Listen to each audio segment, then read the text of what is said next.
Bila Nabi nak keluar daripada rumah, Nabi tinjau keluar, Nabi nampak apa?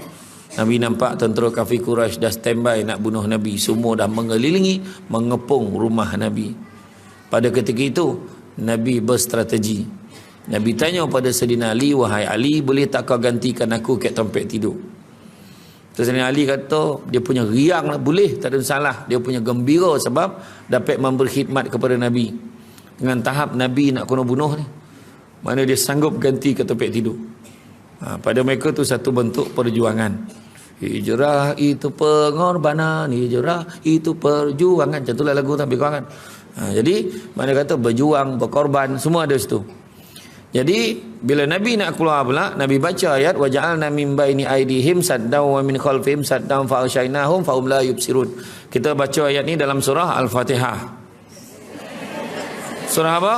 Yasin. Ingat tak perasan tadi saja cakap tadi. Kau ada yang ngangguk tu macam ni kan, nak tengok kat tadi kan. Surah Yasin, surah Yasin. Dalam surah Yasin. Manakah dibenakan tembok-tembok di hadapan mereka, penghadang di hadapan mereka, tembok penghalang di belakang mereka dan ditutup pandangan mata mereka dan mereka tak dapat melihat. Dalam tu maksud ayat kan? Mereka nampak, mereka tengok, tapi tak nampak Nabi keluar. Tak nampak Nabi lalu depan mereka. Nabi siap ambil pasir, letak kat kepala mereka pun tak sadar lagi. Ni hebat Allah kalau tolong kita. Perabun ni kat rumah biasa jadi kat orang lelaki. Tak apa dibaca, orang perempuan pun tak tahu. Orang lelaki cari barang memang tak jumpa. Perasan tak? Waja'alna min baini aydihim saddan wa min khalfihim. Sebab orang perempuan dia baca Yasin selalu. Kan kumpulan pagi baca, malam Jumaat baca, orang lelaki jarang baca. Kan? Tu masalah Dan ada ustaz kat Kelumpur ni cakap baca ayat ni kalau nak elakkan speed trap. Baca tau. Kono kaklah ustaz. Polis tu sebelum pasang kamera tu dia dah baca dulu. Dia nampak kita tak nampak dia. Itu yang kono tu kan.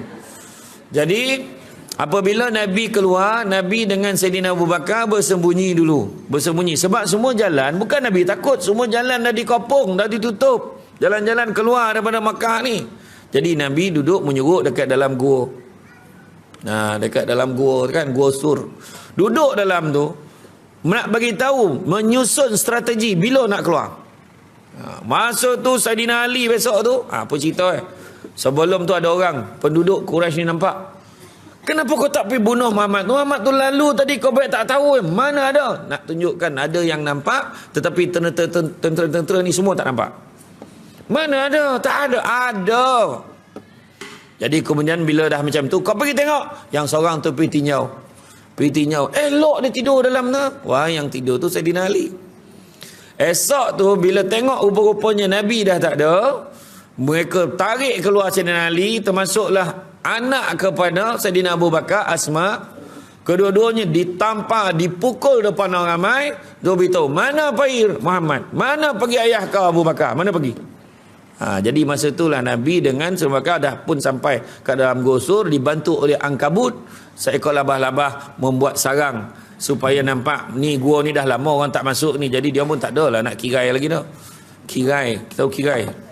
Kirai sama lah kan. Kirai, kau tak faham.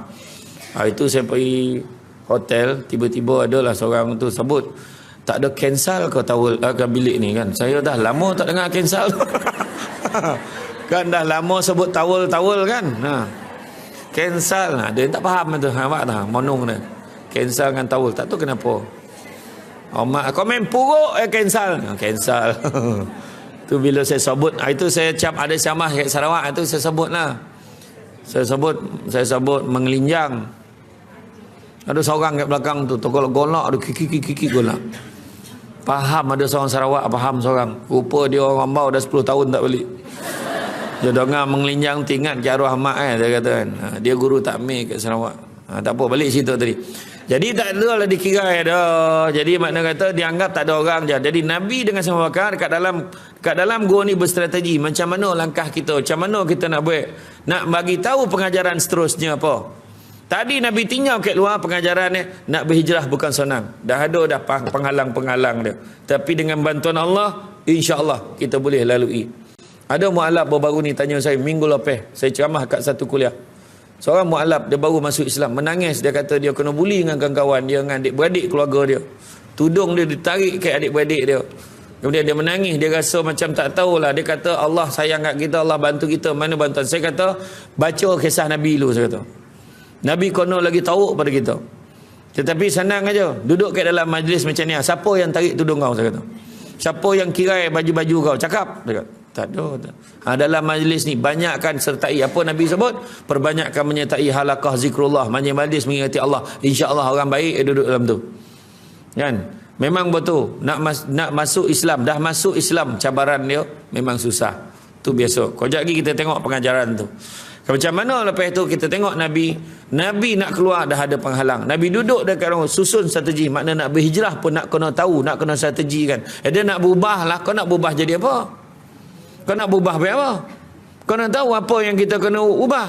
Kau nak tahu apa yang kita nak ubah. Takut salah ubah menyesal. Ni tak ada maksud apa-apa ni dah. Ni maksudnya kalau contoh kita mengubahnya tanpa kita tahu itu tak perlu kita ubah, tapi kita ubah. Contoh, aku nak mengubah lah, aku nak jadi orang yang kaya. Kita memang dah kaya. Apa boleh buat? Aku ingat aku nak jadi orang yang mesra alam, mesra baik dengan orang. Kau memang rajin bercakap, berbual dengan orang. Apa lagi nak ubah? Kena kenal diri kita, muhasabah apa kekurangan-kekurangan kita. Aku nak belajar ngaji contohnya, sebab selama ni tak tahu ngaji. Saya selalu sebut tak salah kalau kita bangang mengaji. Tapi kalau tiap-tiap tahun bangang memang salah kita. Makna dah tahu tak pandai, pergilah belajar. Ini tak pandai nak join grup tadarus tu.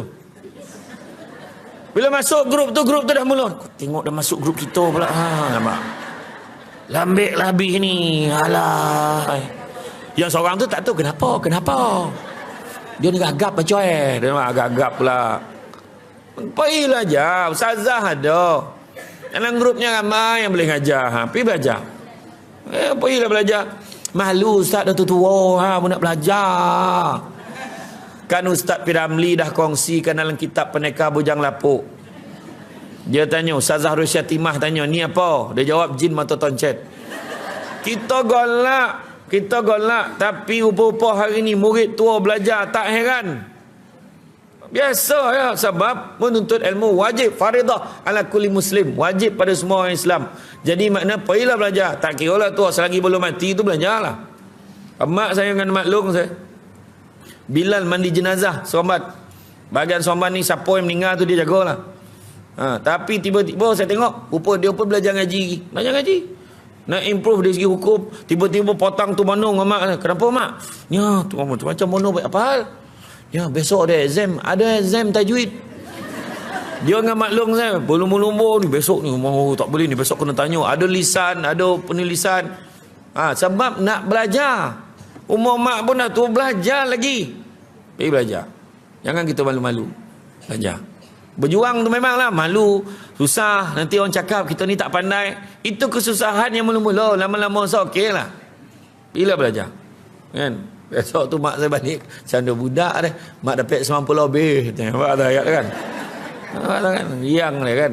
Ya, pergilah belajar. Ada satu orang, satu hamba Allah, pencen, pegawai tinggi, pegawai kerajaan, pangkat tinggi daripada Putrajaya. Pencen balik kampung jumpa imam, "Mam, saya nak belajar solat." Rupa-rupa selama ni tak tahu solat. Belajar solat, imam kata tak apa, cuba ikut-ikut orang dulu, nanti bila saya dah masuk jumpa saya ajarlah satu-satu belajar. Jangan kita cakap, mungkin dalam hati kita, dah tua pun nak belajar. Tak. Jangan-jangan dia yang tua pun nak belajar ni lagi elok semayang pada kita, yang perasan elok. Tengoklah semayang, macam-macam perangai semayang. Tergaru semayang. Kalau kita pergi Mekah, pergi Madinah, lagi macam pesen tengok. Orang tu angkat tahiyat kan berpusing-pusing macam ni. Ada macam perangai. Dia semayang, dia marah anak. Dia marah anak. Ada. Itu sebab kono belajar. Tapi kita kat Malaysia ni insya-Allah yang belajar ni tertib kita orang Malaysia ni lebih. Kan? Tu dia belajarlah, jangan tak belajar. Tu semayang tu macam ni kita habis Allah. Ada yang Allah, yang perempuan dalam tu lah kan. Ada lah yang ajar tu, yang lelaki tu ibu jari kau kono cuping telinga tu bau sah dah. Ada lah yang ajar macam tu. Kan kawan tu mangsa orang cuping dah tak ada. Macam mana pula ni kata kan, parah tu. Macam-macam. Ya. Ada orang tu Allah tariklah belakang lu, bagi depan bu sampai. Ada orang tu tarik macam ni, dia Allah. Dia guru silat apa?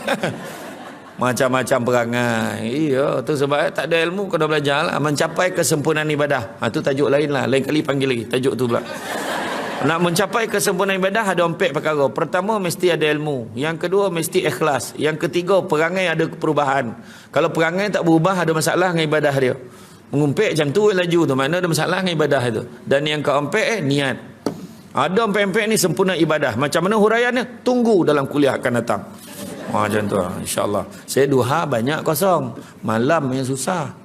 Itulah, ni besok dah nak berangkat ceramah di Melbourne, Australia.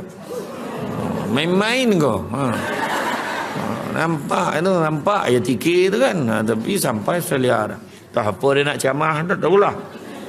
Anak saya cakap, abah boleh ke cakap, abah ceramah bahasa apa tu? Kau ingat abah tak boleh cakap putih ke? Cakap yang tu kan. Yalah, nanti abah cakap putih tak kelakar tu. Mana kau tahu tu? Kalau abah cakap putih bunyi ni 9, mesti kau lah orang cakap tu kan.